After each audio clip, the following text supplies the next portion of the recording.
আজি ৰাতিপুৱাই গা পা ধুই চাহ টুপি খায়ে ওলালোঁ নামঘৰলৈ। নমস্কাৰ, মোৰ অন্য এটি ভ্লগলৈ আপোনালোকক স্বাগতম জনাইছোঁ। আৰু আজি হৈছে জন্মাষ্টমী। আপোনালোকক জন্মাষ্টমীৰ বহুত শুভেচ্ছা জ্ঞাপন কৰিলোঁ। আৰু লগতে আজি আছিল বিশ্ব হিন্দু পৰিষদ।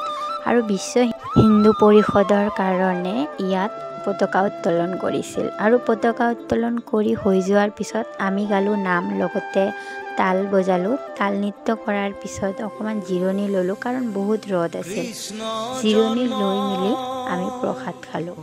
প্ৰসাদ খায়েই ঘৰমুৱা হ'লোঁ, কাৰণ আজি আমাৰ আন এখন নাম আছিল সন্ধিয়া।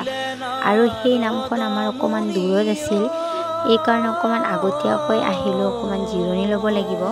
তাৰপিছত আমি ওলালোহি সন্ধিয়া নামলৈ বুলি।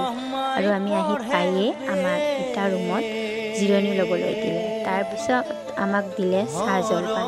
আৰু আমি চাহ খাই মেলি আমাৰ নামৰ কাৰণে সাজু হ'লোঁ।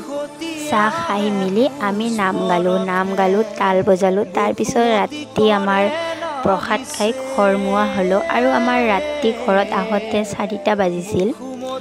আৰু এতিয়া আমাৰ যিখিনি তাল নৃত্য আছে সেইখিনি আপোনালোকৰ ওচৰত দাঙি ধৰিছোঁ। আপোনালোকে চাই ক'ব কেনেকুৱা হৈছে। ধন্যবাদ।